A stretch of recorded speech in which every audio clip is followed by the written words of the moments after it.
Aw bisimila donfini ɲuman sagura kɛnɛ kan In Fashion Fi. Aw minnu be yen nɔ ko diɲɛ taabolo finikuraw aw sera aw seyɔrɔ la In Fashion Couture. N'aw mago na walima n'a bɛ fɛ ka tisiw kalan, a ye boli ka se joona joona Ismaël Ɲare fe yen nɔ. Ismaël Ɲare nɔlen no ni diɲɛ laban kalali kɛ machine kuraw de ye. A n'a ka personnel de qualité minnu be yen nɔ n'olu be nin baara in kɛ ka ɲɛ. An sigilen no ACE 2000 kɔnɔna la Place de la Canne kɔfɛ station chef la limanaw gafe minnu bɛ sɛbɛn an balima kunnafonidilaw ka wulikajɔ senfɛ ka jamana kunnafoni fara ɲɔgɔn kan. Limanaw anw fana bɛna fara ɲɔgɔn kan ka lakale bamanankan na, aw bɛ se ka faamuya sɔrɔ cogo min na. Ni y'an sigilen o de kɛnɛ kan Mali kɔnɔ ani Mali kɔ kan. An bɛ bɛɛ fɔ ka bɛɛ waleɲuman dɔn minnu fana bɛ kan an lamɛn radio Joliba sanfɛ Bamako yan nɔ, Segu, Sikaso, Mali fantan naani bɛɛ lajɛlen. O kuma an b'a fɔ ɲɛna aw danse gafew olu lakali kɛnɛ kan. Limanaw gafew bɔra, gafe minnu bɛ an bolo kɔrɔ yan o bɛ tali kɛ Soir de Bamako, ale bɛ yan nɔ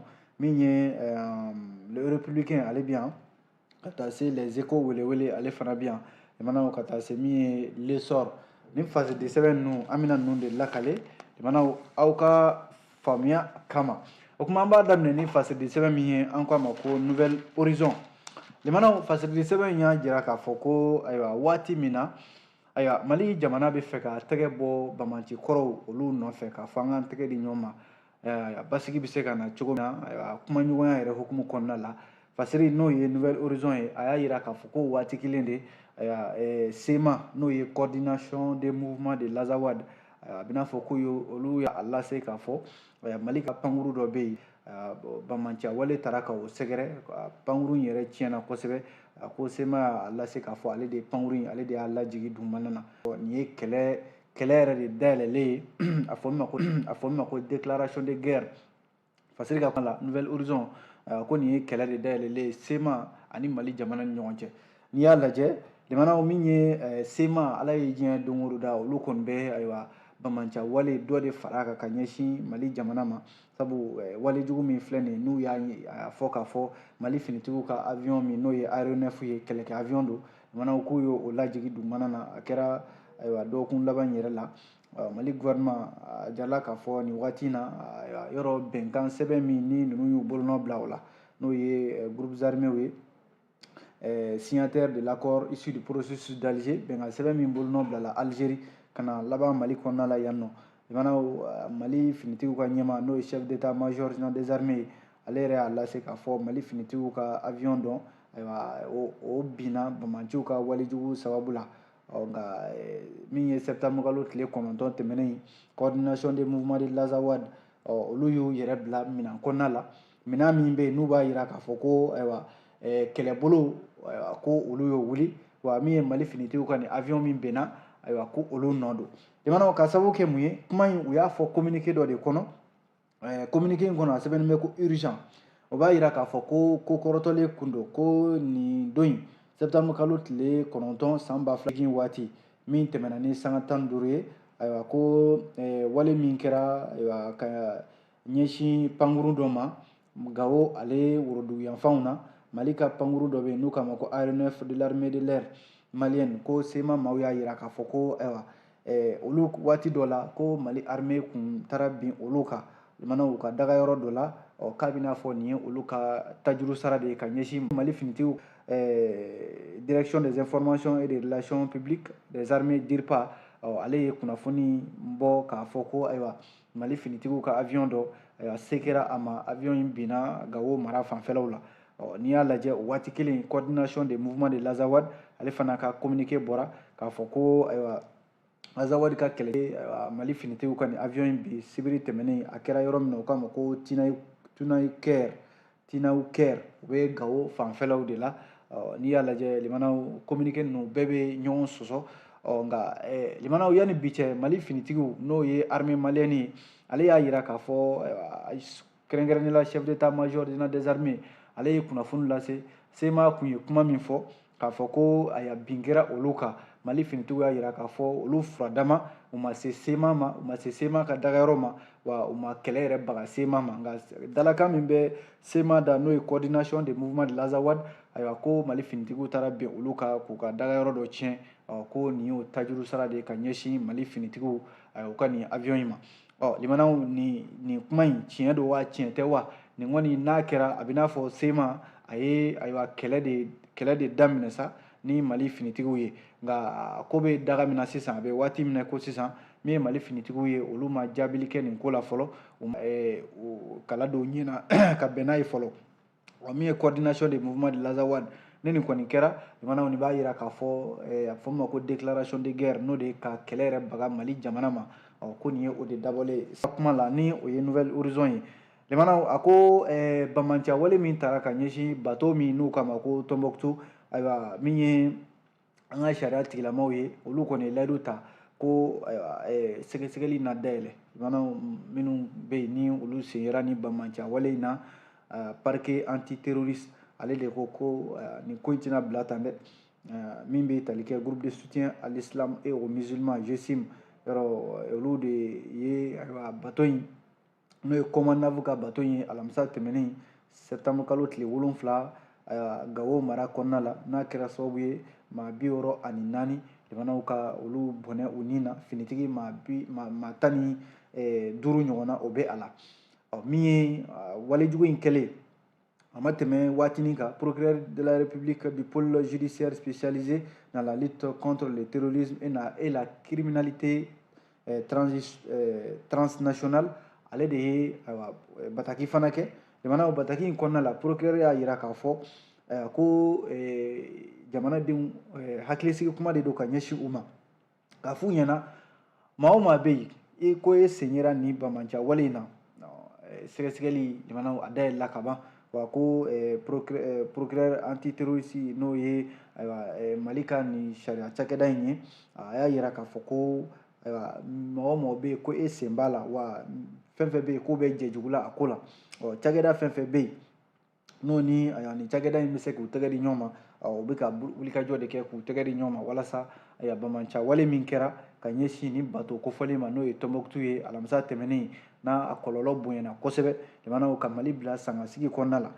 ko bato Tombouctou ayiwa ko a bamacimaw u na ɲini ka ye min ye parquet antiterroriste ye yɔrɔ nin t'a siɲɛ fɔlɔ ye a ka kiriw yɛrɛ dayɛlɛ ka ɲɛsin bamaciw ma n'i y'a lajɛ kiri minnu tigɛra kɔsani na affaire 47 olu cɛla jalakɔkiw binnen bɛ maa 66 ɲɔgɔnna de kan yɔrɔ cour d'assises spéciale n'o ye kiri n k'a fɔ kube kɛrɛnkɛrɛnnen ale de bɛ to ka sigi jamanaw min ye ni bamaci ninnu olu ka kiri kan kɔsa in na a jarala k'a fɔ ayiwa min bɛ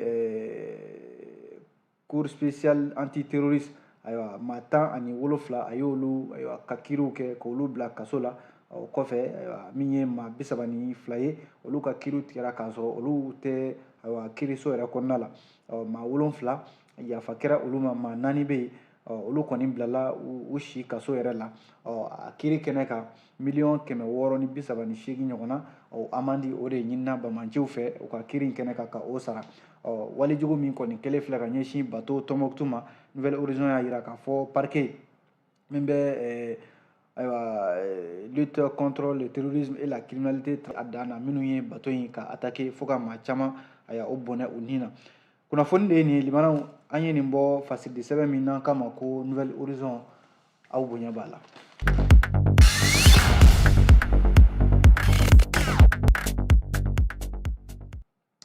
n'an bɔra yen limanaw fasidi sɛbɛn bɛ yen n'an k'a ma ko le soir de Bamako ale y'a yira k'a fɔ ko min ye Adama Jara Ben le cerveau ko ale ka kiri in tigɛ ko fɔlɔ kɛra min bɛ tali kɛ alamisa natɔ in Ben le cerveau kiri laban o na tigɛ o don soir de Bamako y'a yira k'a fɔ ko nka yanni kiri in don cɛ juma tɛmɛnen na Yɛrɛwolo debout sur le rempart ɲɛmɔgɔ min filɛ nin ko parquet procureur min ni ale de ye a y'a wele bila Ben le cerveau ma kuma min bɔra a da ko kuma in ma kɛ sababa ye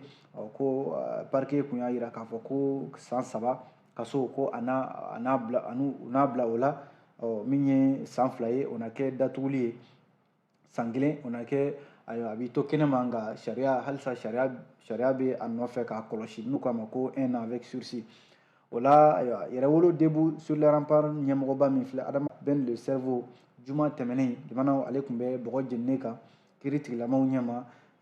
tribunal de grande instance commune 6 ale kɔnɔna la Bamako yan nɔ n'i ye jateminɛ kɛ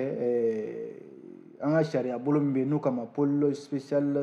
judiciaire spécial contre la cybercriminalité ale de ye jalaki bɛ Adama Jara Ben le cerveau kan k'a fɔ ko a ye tanamako kɛ jamana tinɛ ye fɛn minnu ye n'u kama atteinte au crédit de l'État ayiwa o de kumaw bɔra Adama Jara Ben le cerveau da fasiri soir de Bamako fɔli minnu kɛ a ko Adama Jara Ben le cerveau ye kuma dɔw de fɔ kuma minnu yɛrɛ ayiwa ni a y'ale yɛrɛ procureur jatigɛ ale min yɛrɛ ye procureur kuturu ye ale kɔni kun jatigɛra fo ayiwa ale siran kama sabu kuma min bɔra Adama Jara Ben le cerveau da k'a bɛ maa jatigɛ sabu ale yɛrɛ tun bɛna a ka minɛnw cɛ ale yɛrɛ tun bɛna a ka valise cɛ limanaw ka jamana bila sabu ko ni nin kuma fɔra maa fɛ n'o ye furancɛla fanga dɛmɛbaa ye Adama Jara Ben le cerveau n'a ɲɔgɔnnaw ko a ka kan maa kan ka siran sabu ko kuma min bɔra a da k'a ko a ye général Gamu a y'o tɔgɔ fɔ a ka kumaw la ko o min bɛ DSR kɔnɔna la limanaw k'a fɔ ko siyako kumaw ka olu bɔ a ka kumaw la limanaw ale ko nin tɛ kumadenni ye dɛ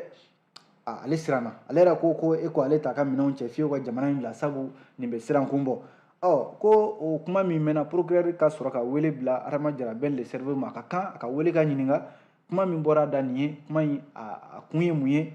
laɲini jumɛn bɛ kuma in nɔfɛ Adama Jara Ben le cerveau taakun filɛ bɔgɔ jeninen kan walasa ayiwa Ben yɛrɛ kɛtɔ k'i yɛrɛ lafasa limanaw kuma dilen a ma a ko procureur ma ko a bɛna fɔ procureur ma ale ka kumaw faamuya ale ye kuma ninnu fɔ waati min na hakilila kelen t'ale la k'a fɔ ko a bɛna jamana bila gɛlɛya dɔ kɔnɔ ko k'u to kumaw la kuma falen falen la limanaw a jarala k'a fɔ Adama Jara Ben le cerveau ko ayiwa hakilila kelen t'a la wa k'a fɔ de ko jamana furancɛla fanga bɛ lahala min na olu minnu y'a dɛmɛbaaw ye ale tɛ se ka kɛ ayiwa ka kɛ sababu ye ka fereke don furancɛla fanga sen na ale yɛrɛ bɛ ayiwa jɔyɔrɔ min na n'o ye conseil national de transition a b'o min kɔnɔna la ko cogo di ale bɛ se k'a fɔ ko a bɛ dankari kɛ a yɛrɛ ka jamana na n'a ko k'a b'o kɛ k'a bɛna fɔ a ye dankari kɛ a yɛrɛ la DGCC régional de la concurrence et du commerce et de la concurrence maa minnu ye kunnafoni lase ni olu ni jagokɛlaw ka surun kosɛbɛ ko nin ye opérateur économique de ye sɔrɔ bosoba don an ka jamana kɔnɔ yan cahier de charge min bɛ jagokɛlaw ni gouvernement cɛ k'a ye o de sɔsɔ kosɛbɛ sabu bɛnkan de don gouvernement ani jagokɛlaw ni ɲɔgɔn cɛ k'a fɔ an bɛ subvention k'aw ye sugaro sabu a tɛgɛ tara sugaro ko de la ko camion belebeleba dɔ bɛ yen o falen bɛ sugaro la tewu o camion in limanaw kana kɛ a tun bɛ ka taa di usine dɔ de ma nka waleya min filɛ nin ye limanaw ko sariya sɔsɔ don sariya sɔsɔ don sabu a kun kɛlen bɛ ka camion in fa tewu k'a jɔ magasin dɔ kɔnɔ Bamakɔ sigida 3nan la a na kɛ min ye DGCC maaw ye yɔrɔ olu kɔni bɛ wulikajɔ sugu bɛɛ de la an ka suguw kɔnɔ magasinw kɔnɔna la walasa gouvernement ye prix min fɔ kɛrɛnkɛrɛnnenya la sugaro ta de fɔlen bɛ yan maaw ye DGCC maaw ko camion in kɔni u ye a minɛ maa min bɛ yen n'a fɔra k'a fɔ ale de ta ye camion ye limana u y'a fana minɛ k'a na taa bila sariya ɲɛma ani min ka kan limana o na d'a kan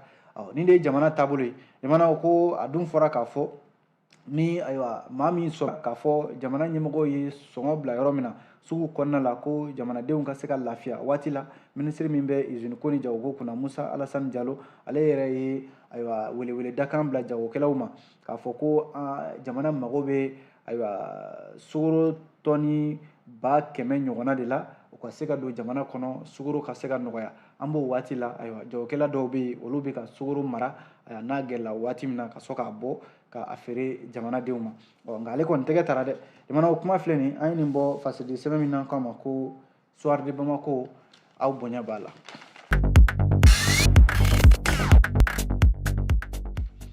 n'an bɔra yen limanaw fasidon sɛbɛn min bɛ yen n'an k'a ma ko min bɛ tali kɛ le républicain an bɔra ka kuma min fɔ sisan républicain kɛlen bɛ ka kuma in a sɔn ji la sabu ko sɔngɔ yɛlɛli min ni o dan bɛ an ka ayiwa da dumuniw sɔngɔ ka bi jɛkulu min bɛ yen n'u kama ko front populaire contre la vie chère ale y'a jira k'a fɔ ko fo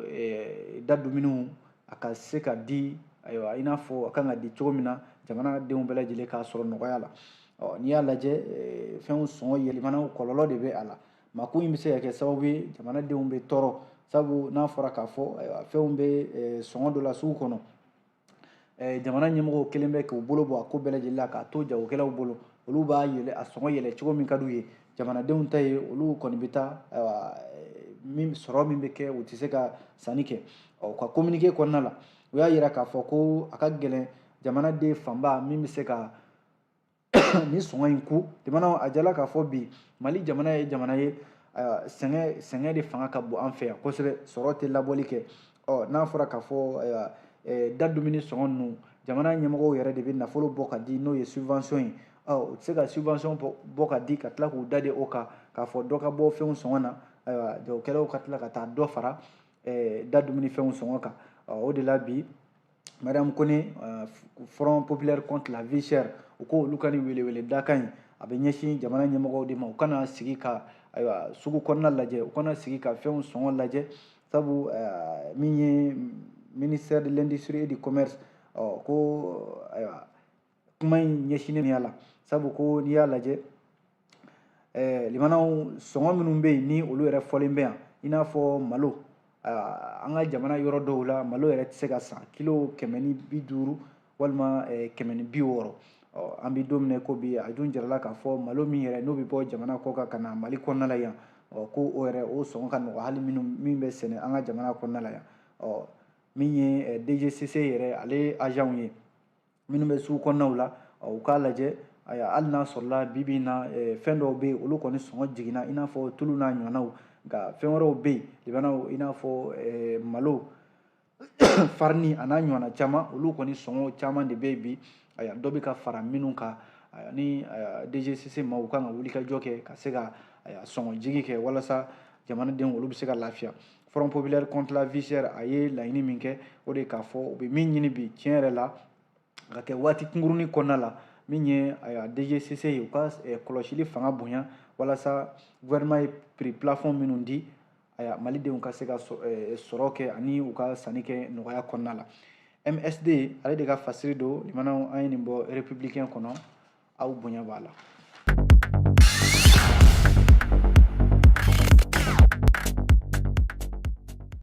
n'an bɔra yen limanaw fasiri sɛbɛn min bɛ yen n'an ko a ma ko les échos welewele y'a yira k'a fɔ ko ayiwa min bɛ tali kɛ min ye farafinna ale jɛrɛjɛkulu dɔ bɛ yen u k'a ma ko organisation pour l'harmonisation en Afrique du droit des affaires limanaw ni ye farafinna ka jɛrɛjɛkulu dɔ ye min bɛ sɔrɔkow ni fɛn caman ka nafolokow OHADA a bɛ fɔ a ma ten bakurunba la ale ka sigi min n'o bɛ to ka kɛ n'o ye conseil de ka laadaɲɔgɔnye min bɛ OHADA kɔnɔna la nin y'a tako 55nan de ye k'a fɔ sigi min kɛra utukalo tile 30 la Kinshasa République démocratique du Congo ale ye jamana kɔnɔna la ko jɛrɛ in kɔni a ma wolo ɲuman na sabu a ma laban ɲuman na a jala k'a fɔ ko ayiwa fɛn bɛɛ kɛra yen fo ayiwa ka bonya da jamana damadɔ kan ni u k'a ma ko ka OHADA yɛrɛ baarakɛlaw minnu bɛ sugandi ka bila OHADA kɔnɔna la k'a bɛna fɔ Mali ni Burkina olu kɔni ta kɛra la sariya sɔsɔ de taara ka olu sɛgɛrɛ kɛra sababu ye Mali ni Burkina ka maa kofɔlen minnu kun kan ka don OHADA kɔnɔna la olu yɛrɛ da tan ka bɔ u ma a ko tɔ ma kɛ olu ɲɛna session des conseils des ministres min bɛ organisation pour l'harmonisation en Afrique du droit des affaires OHADA min kɛra Kinshasa o dongo ko a kɛra kuma caman de kɔnɔna la sabu maa minnu tun bɛ a ko kɛnɛ ka ye jamanaw ye kuma jugu de sɛri ɲɔgɔn kan ye ka sababu kɛ mun ye ko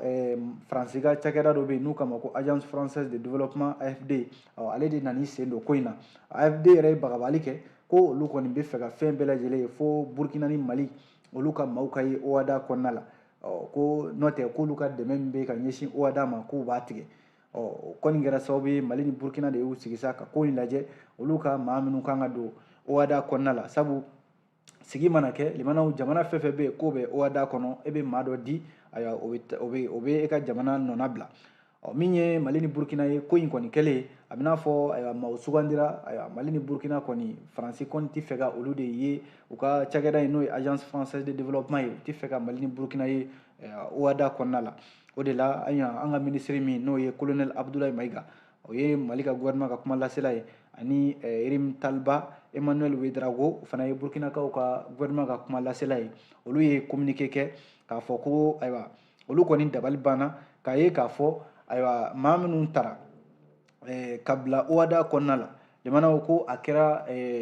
ko ɲagami bɛɛ lajɛlen kɔnɔna la wa a kɛra sariya sɔsɔ bɛɛ lajɛlen kɔnɔna la ka sababu kɛ ko agence française de développement ale de nana ka na bagabagali wale ta ka ɲɛsin OHADA ma ayiwa k'a fɔ ko Mali ni Burkina olu ka mɔgɔw tɛna ye a kɔnɔna la Burkina ni Mali ye communiqué kɛ k'a fɔ u b'a ɲini OHADA ɲɛmɔgɔw fɛ a jamana ɲɛmɔgɔw n'u bɛna ayiwa jɛrɛ kɛ n'o ye min ye jamana ɲɛmɔgɔ minnu bɛ OHADA kɔnɔna la ayiwa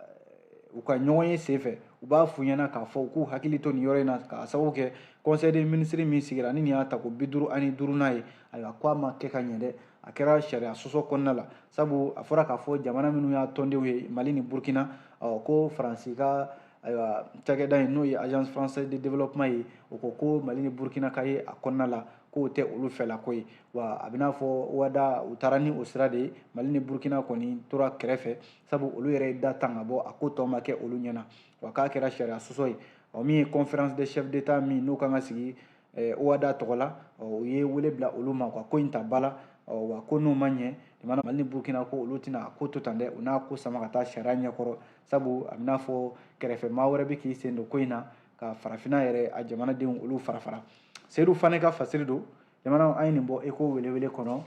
aw bonya b'a la.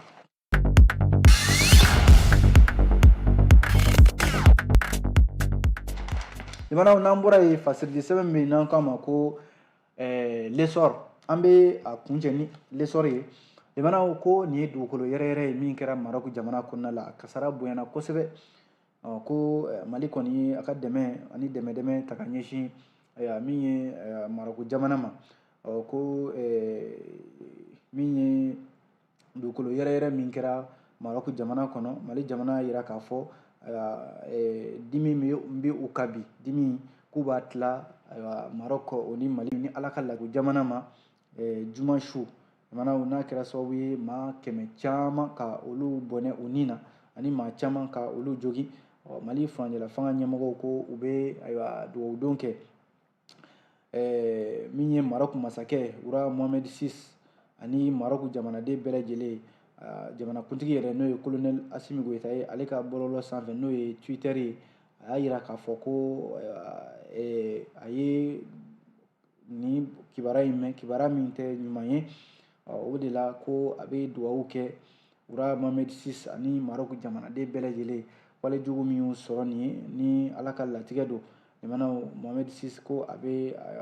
dugawu kɛ furu ye gouvernement de transition ko a bɛ Ala deli Ala ka hinɛ furew la minnu fatura ani minnu tununa wa ka dugawu kɛ maa minnu fana joginna Ala ka olu ka jogindaw ka olu kɛnɛya jamanaw cakɛda dɔ bɛ Maroc jamana kan n'u kama ko Centre national pour la recherche scientifique et technique ale ye jate laban minnu bɔ o de ye k'a fɔ dugukolo yɛrɛ min filɛ nin ye ni a kɔlɔlɔ bonyana kosɛbɛ nin y'a siɲɛ fɔlɔ ye nin ɲɔgɔnna dugukolo yɛrɛ a ka kɛ Maroc jamana kɔnɔna la yɔrɔ minnu bɛ yen n'o ye province Al Aouz o ye Maroc ale baniyanfan fo ka taa se yɔrɔ sahalen minnu bɛ yen ni maaw bɛ t'u ɲɛda o yɔrɔw kan Marrakech ka fara o kan min bɛ tali kɛ dugu wɛrɛw bɛ yen i n'a fɔ Ouarzazate Azilai Chichoua Taroudane ka fara o kan min ye Araba ani ka taa se Es Saouria Saman o yɔrɔ kofɔlenw na maaw kɔni ja tigɛra yen nɔ kosɛbɛ dugukolo yɛrɛ in kɛlen ka dugu jɛ sibiri la o de la min ye Maroc masakɛ ye a ka sɔrɔ ka min ye tile saba tasi bila k'o ta ka ɲɛsin u ka jamana ma n'o ye deuil national ye jamanaw an bɛ dugawu kɛ Ala ka Maroc jamana halisa Ala k'o kisi nin kɔlɔlɔ ale tɔɔrɔ ma an ye nin fasiri bɔ l'essor kɔnɔ a bɛ dansigi kɛ fasirili sɛbɛnw kɔnɔ kuma la an sera ka min lakale ka ti ye o kumana an n'aw fo dantɛ foli min na an b'a fɔ a k'an bɛn sini ni Ala sɔnna